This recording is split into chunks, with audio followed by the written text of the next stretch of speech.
Good morning and welcome to Life Now Church. We are so excited for you to be joining us here on our online service. My name is Victoria and I am a worship leader here at Life Now, and I get to be your host for today. Today we are continuing in our The Struggle is Real series, and I'm so excited to see how God is going to be moving in your life and what He's going to be speaking to you. But before we do that, I want to direct your attention to the QR code listed on the screen. We just ask that you click it and it will bring up our online Connect card, and you can fill out as much information as you feel comfortable with, whether that's your name, your address, your phone, whatever it is. We just want as much as you feel comfortable giving us. Something else we believe is everybody has a next step, whether that's you're dedicating your life to Christ or maybe you're rededicating your life to Christ. We want to know about it. Maybe you have a prayer request. We want to hear about your prayer request. We believe here that prayer is powerful and that we want to pray with you. We want to rejoice with you. So please just fill out your prayer request and let us know so we know how to help you. That is all from me. We are about to get started in our series. I cannot wait to see how God is going to be moving in your life and what He is going to be speaking to you.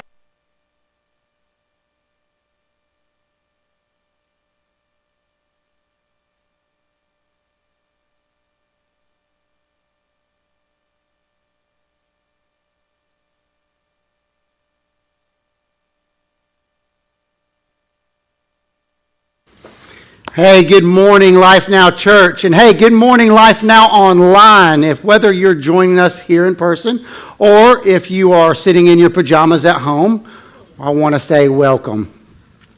My name is Jeremy, like Stephanie had mentioned, and I am someone who has struggled with approval issues and major insecurities most of my life. So when I say that the struggle is real, it has everything to do with shame and guilt. But the good thing is that no matter how many times shame says, go back to what you know, Jesus says, come back to me. How's everybody doing this morning?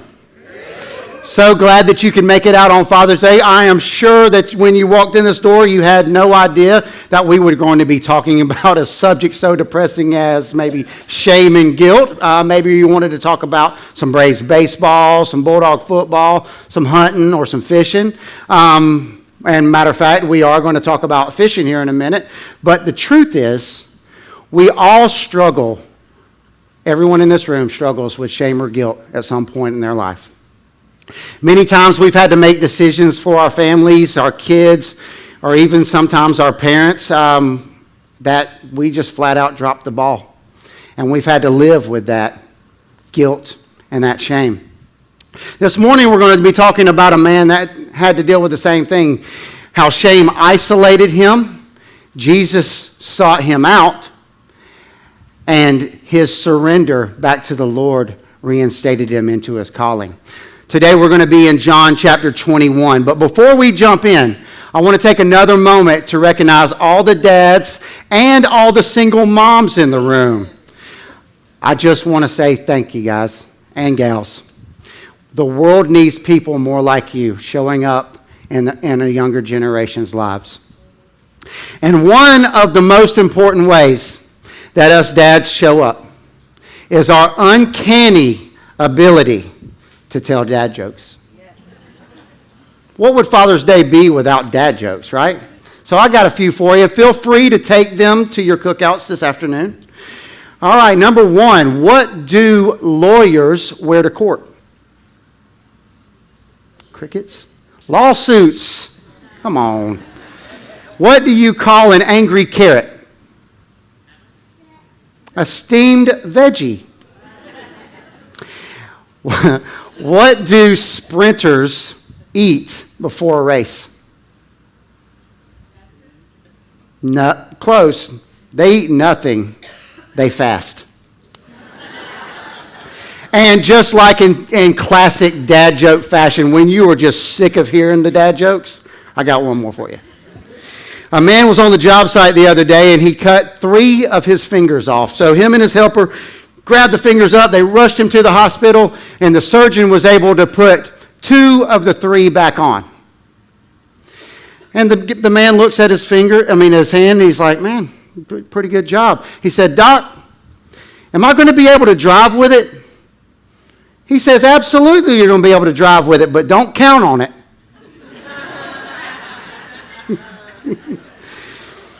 We joke as dads, we joke about dads, and we are butts of jokes a lot of times when it comes to our kids. But Father's Day always reminds me of something. None of us started from scratch. None of us parents started from scratch. It's not like we got a manual on how to do this. We were handed things down from the ones that came before us, our grandparents and our parents. And we're all handing something off to the generation that's coming after us, our children and our grandchildren. And receiving something that from someone that came before me reminds me of a story when I was 12 years old. I grew up on a lake. There was a dock actually I grew up across the street from a lake, and there was a dock, a floating dock out in the middle of this lake. And every summer, we would jump off of it, dive off of it, throw each other off of it, playing king of the dock. But one day, me and a friend of mine decided that it would be a great idea if we took our bicycles out to this dock and just rode off the dock and swam them back. It was a brilliant idea at 12 years old. Well, that plan was brilliant all the way to the point where we couldn't touch anymore. And at that point, I had to make a decision whether or not I was going to drown trying to carry my bike out to this dock, or I was going to drop it and allow it to sink to the bottom. Well, being that I'm standing here with you now, it's pretty obvious of what choice that I made. And but the problem was that when I watched those bikes sink to the ground, a familiar feeling came over me. See, I was raised with a dad that when something happened, when I did something wrong, I didn't make a mistake. I was the mistake. I was the problem. And this time, watching these bikes sink to the bottom of the lake, I felt no different. I knew that there was going to be a point where I had to go and tell my parents, I had to tell my mom and my stepdad. But I was a latchkey kid, so in the 80s, there wasn't any texting them and say, hey, FYI, drop my bike in the lake. I had to wait till they got home. So I had time to let that shame and that guilt marinate. And my parents got home, and just like normal, they sat down in front of the TV, started watching the news, and I broke the news where my bike was to them. And my stepdad just got up, walked out of the room, and again, that feeling of shame went over my body. I followed him down the hallway and into his bedroom, and he was in his closet when I walked in the room, and he grabbed his scuba mask. And he went down to that lake and brought those bikes back for me.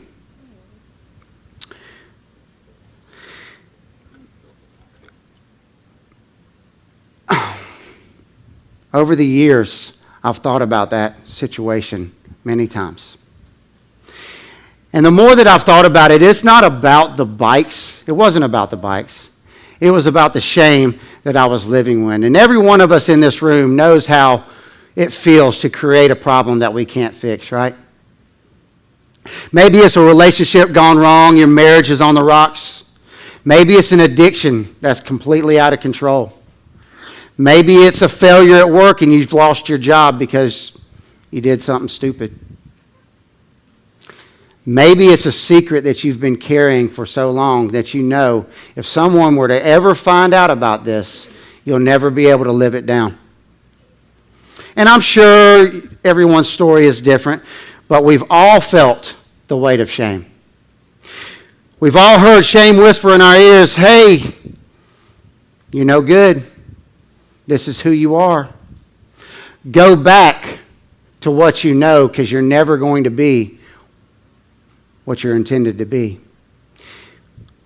Better hide that. Someone's going to see. Someone's going to see that you failed. And that's exactly where we find Peter in John chapter 21. Peter had just denied Jesus 3 times. He had just saw Jesus come back from the dead, and just like Jesus said he would, And I'm sure there was a part of Peter that was hoping that this wasn't going to happen. There was a part of Peter, possibly, that was hoping that what Jesus said wasn't going to come true, because there was going to be a point in Peter's life where he was going to have to explain himself. He was going to have to answer for what he did. And Jesus had sent the message for the disciples to meet him in Galilee, and that's what they did. John 21, verses 1 through 3 says, "Later, Jesus appeared to the disciples beside the Sea of Galilee. This is how it happened. Several of the disciples were there: Simon Peter, Thomas, nicknamed the Twin, Nathanael from Cana in Galilee, the sons of Zebedee, and 2 other disciples. Simon Peter said, 'I'm going fishing.' 'We'll come too,' they all said. So they all went out in the boat, but they caught nothing all night." Now I want y'all to see that right there, that bottom line. But they caught nothing all night. I don't think that Peter's intentions here was to abandon Jesus. I think that Peter's shame had overwhelmed him, and he wanted to go back to something that he was familiar with. He wanted to go back to what he knew. He also probably needed some time to sort some things out, to figure out what he was going to say when that conversation with Jesus was going to happen. The disciples were probably also bored, right? Because when we're waiting on Jesus, it's very easy for us to want to do things on our own time.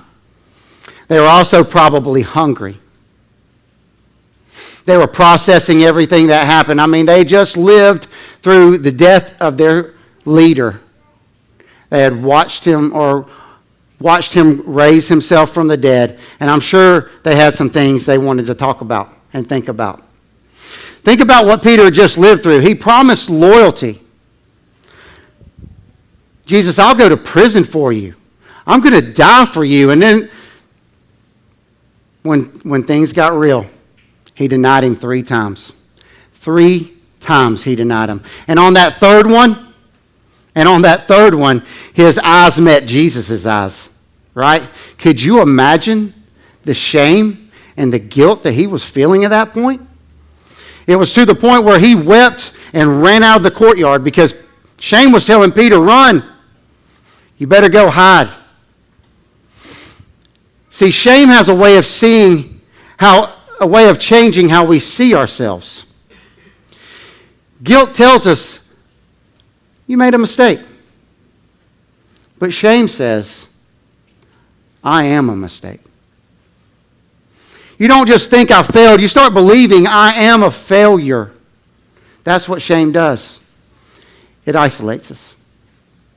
Drains any hope of anything getting any better. And maybe that's why John tells us they caught nothing all night.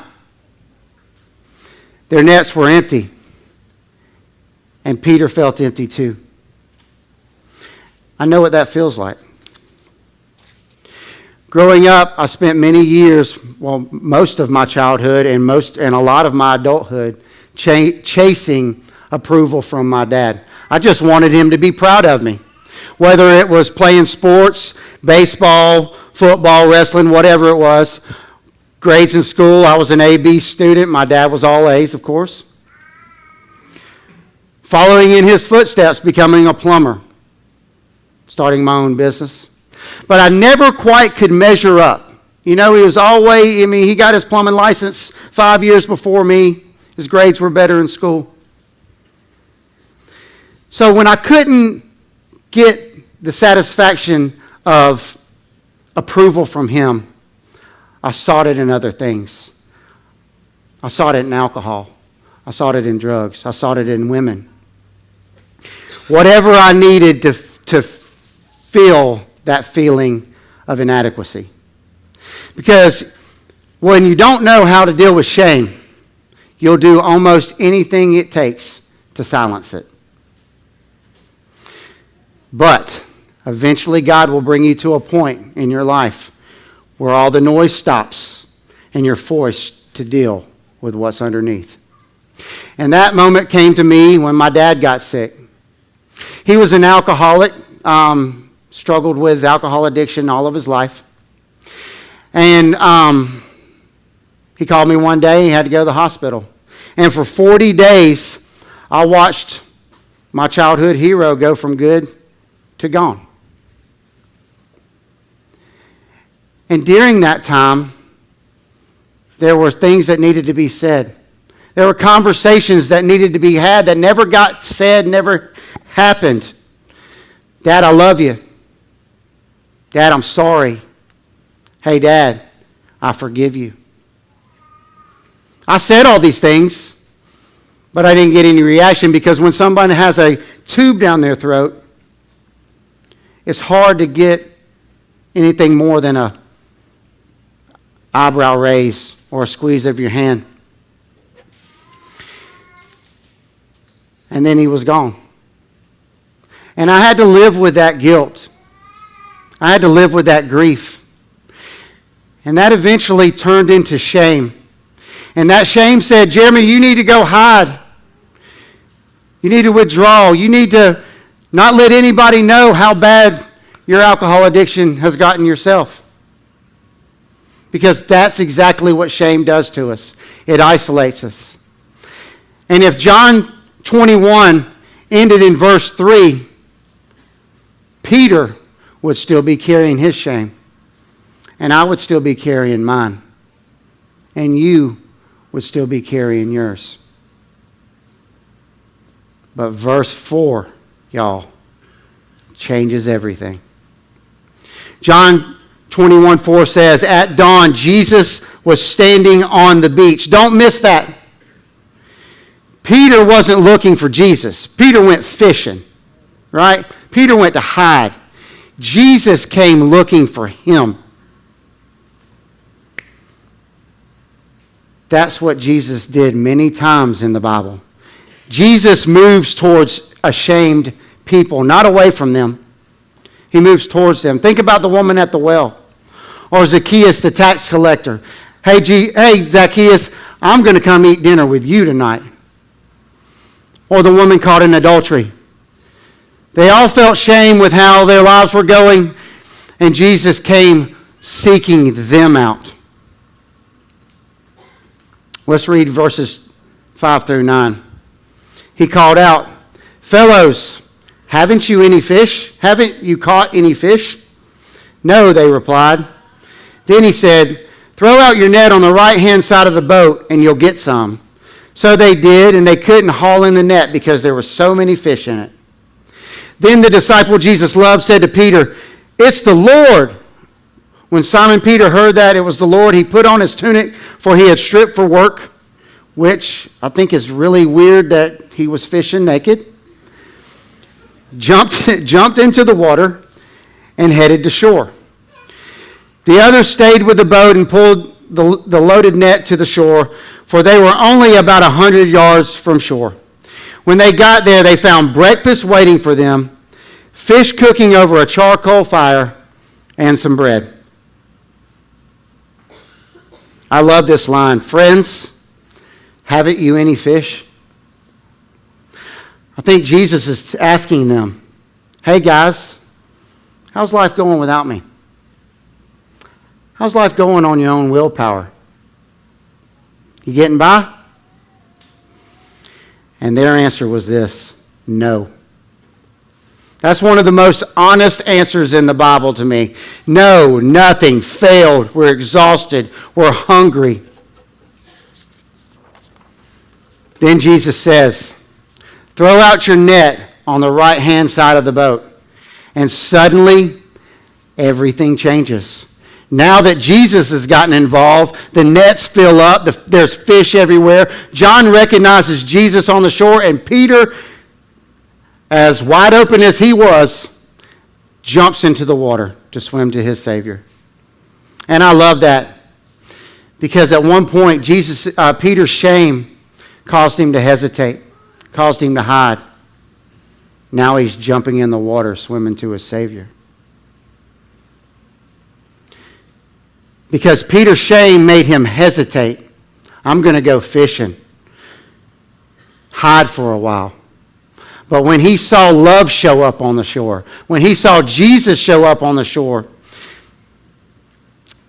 and he saw that Jesus was blessing his life again, net full of fish.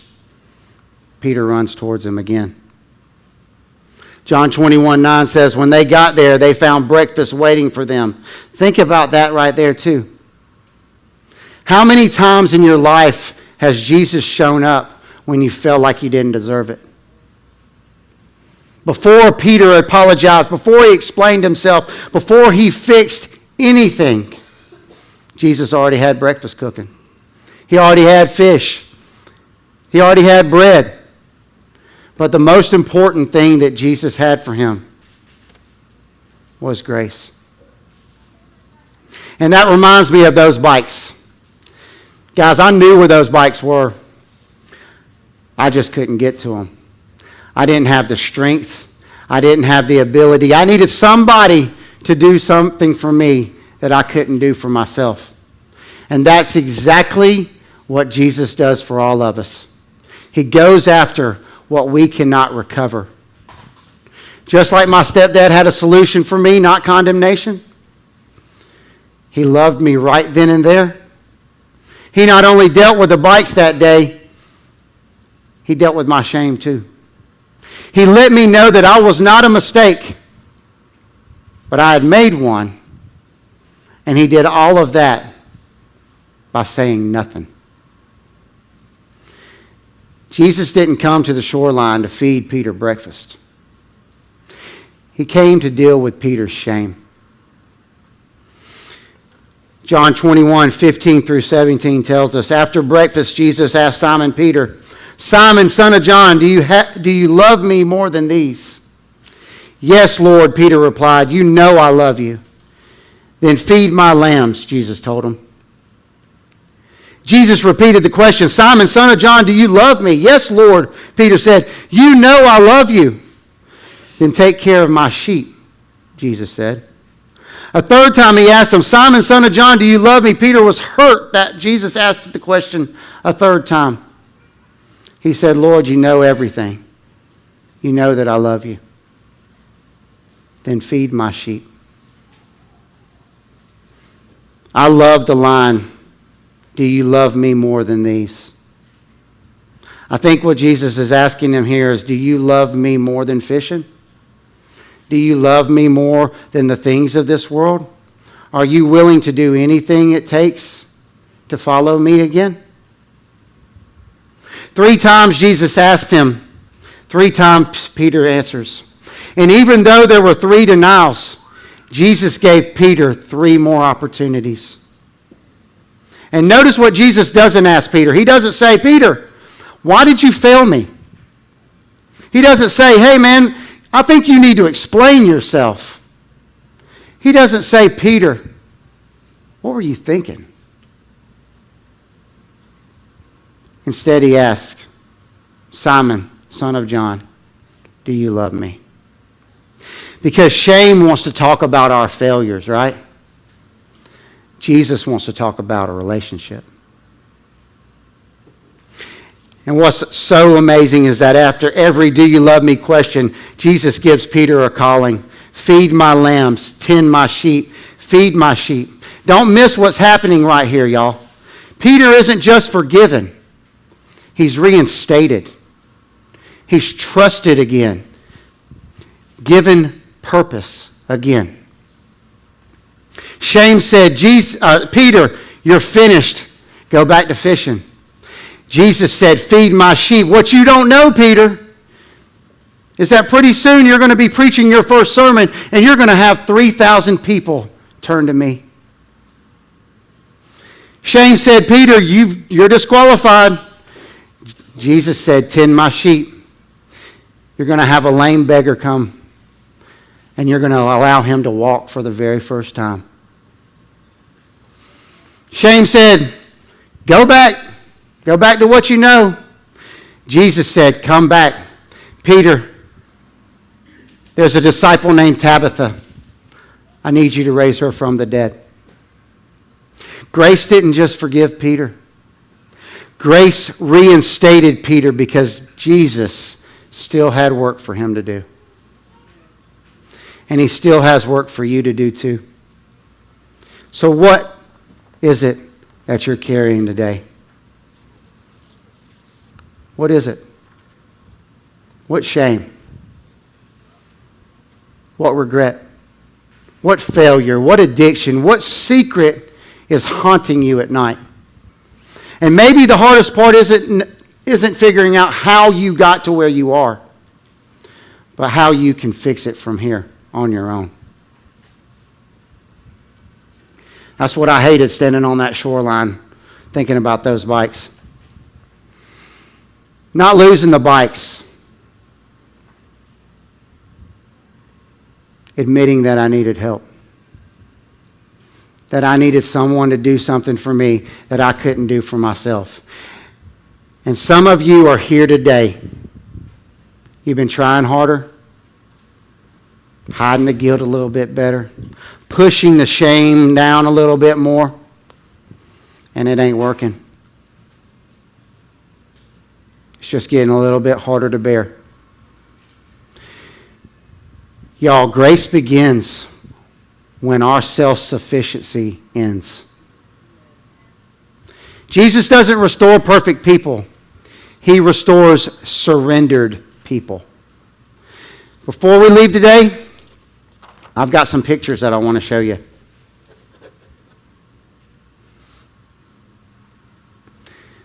This first picture is me as a little boy and my little brother and my dad. There were some beautiful points in our lives. There was also some broken times. This next picture is where my life is now. When I look at this picture, I don't see perfection. But what I do see is grace. What I do see is what Jesus can do with a surrendered life. And the truth is, I'm going to bring the third one up. We are all somewhere between these two pictures. We're all somewhere between what we have been handed and what we're handing down. But when we are living under shame and guilt, we can't hand off the best parts of us, y'all. That's why this matters. Because shame says go back. Back to the old habits, back to the old patterns, back to your old ways. But Jesus says, come back. Come back to grace. Come back to purpose. Come back to me. My dad's story ended in addiction. Mine was headed there too. But Jesus interrupted that cycle. And when I surrendered my life to Him, He didn't just change me. He changed what my family receives from me. I'm not perfect, but I am present.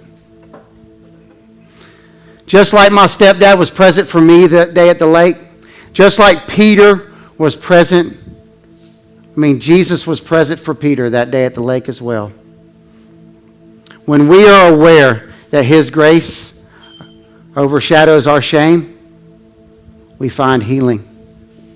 And we can be present for the ones that come after us. I got a front row full of them right now. Look, Jesus tells us that when we are weary and carrying heavy burdens, to come to Him and He will give us rest. If you're tired of carrying shame, if you're tired of hiding, if you're tired of trying to fix yourself, Jesus says, come to me. He has already taken that first step towards you. Now take one towards Him. Y'all, it's time to break those chains. The chains of shame and guilt. To do that, we have to remember that shame isolates us. But Jesus seeks us. And surrender reinstates us. You may not be able to change what you've received. But with Jesus, you can change what you give out. Have a great Father's Day.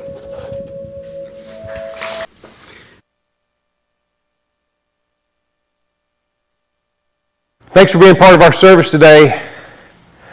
The fact that you're with us is evidence that God is working in your life. And if He's led you to take a next step of faith, we want to know about it. We want to partner with you. We want to pray for you. So fill out the online Connect card. If you gave your life to Christ or recommitted your life to Christ, or if you just simply want to fill out a prayer request, those are all next steps that are super important, and we want to help you with those. The online Connect card is also a way that you can financially support our ministry as well, and so that's there. We hope that you'll be with us again next week. We hope that one day you'll try us in person. Have a great week, and remember, God loves you and He's with you.